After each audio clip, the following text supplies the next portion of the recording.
நம்ம அன்போடையும் முழு ஈடுபாடோடையும் முழு மனசோட சமைக்கிற எந்த ஒரு டிஷ்ஷுமே வந்து சூப்பராக இருக்கும். இன்றைக்கி நான் என்ன செஞ்சேன்னு பார்த்தீங்கன்னா, வடை போட்டு மோர் குழம்பு தாங்க. துவரம்பருப்பு ஒரு அரை மணி நேரம் ஊற வச்சு கழுவி எடுத்து மிக்ஸி ஜாரில் சேர்த்துக்கலாம். காஞ்ச மிளகாய் 4, பூண்டு ஒரு 7 பல், உப்பு கொஞ்சமாக, சோம்பு கொஞ்சமாக, ஒரு டேபிள் ஸ்பூன் அளவுக்கு சோம்பு சேர்த்து நல்லா கொரப்பாக அரைச்சி எடுத்துக்கலாம். அரைச்சி வந்து அதை ஒரு பாத்திரத்தில் மாற்றிக்கலாம். அதை வந்து கையால் நல்லா மிக்ஸ் பண்ணி விட்டுக்கலாம். அப்போ தான் காரம் உப்பு எல்லாமே ஈவனாக ஸ்ப்ரெட் ஆகிருக்கும். மிக்ஸ் பண்ணிவிட்டு எண்ணெய் நல்லா காஞ்சதோ நம்ம அரைச்ச மாவை வந்து சின்ன சின்ன பாலாக உருட்டி வடை மாதிரி தட்டி எண்ணெயில் போட்டு பொரித்து எடுத்துக்கலாம்.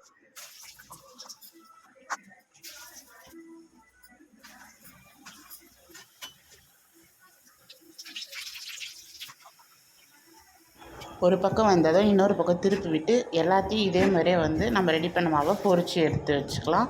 அதுக்கப்புறம் மசாலா ரெடி பண்ணிக்கலாம். மோர் குழம்புக்கு தேங்காய் ஒரு மூடி தேங்காய் வந்து துருவி வச்சுருக்கேன், அதை மிக்ஸி ஜாரில் ஆட் பண்ணிக்கலாம். பச்சை மிளகா ஒரு 3 நம்ம காரத்துக்கு ஏற்ற மாதிரி ஆட் பண்ணிக்கலாம். சீரகம் ஒரு டேபிள் ஸ்பூன் அளவுக்கு, மிளகு 4, ஆல்ரெடி மிளகா போட்டிருக்கிறதால மிளகு கம்மியாக, சோம்பு 4 போட்டு நல்லா நைஸாக அரைச்சி எடுத்துக்கலாம்.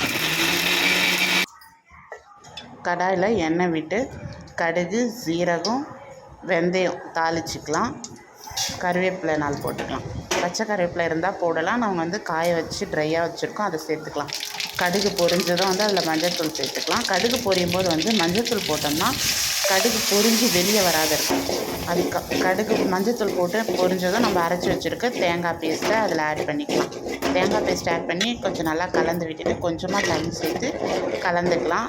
அதுக்கப்புறம் தயிரை வந்து மிக்ஸி ஜாரில் சேர்த்து நைஸாக ஓட்டி ஆட் பண்ணிக்கலாம். அப்போ தான் வந்து தயிர் திரிஞ்ச மாதிரி இல்லாத நல்லாயிருக்கும். மிக்ஸியில் ஓட்டின தயிரை வந்து நம்ம தேங்காய் கொதிக்கும் போது அதில் சேர்த்துக்கலாம். உப்பு தேவையான அளவுக்கு போட்டு நல்லா கலந்து விடலாம். நல்லா கொதித்து வரும்போது நம்ம ரெடி பண்ணி வச்சுருக்க வடையை வந்து அதில் போட்டுக்கலாம். வடை போட்டு ஒரு 5லேருந்து 10 நிமிஷம் கொதிச்சா போதும். அப்போ தான் வடையில் வந்து நம்மளோட மோர் குழம்போட ஃப்ளேவர்டாக நல்லா ஊறி இருக்கும். கொதித்ததும் அதை வந்து வேறு பாத்திரத்தில் மாற்றிக்கலாம்.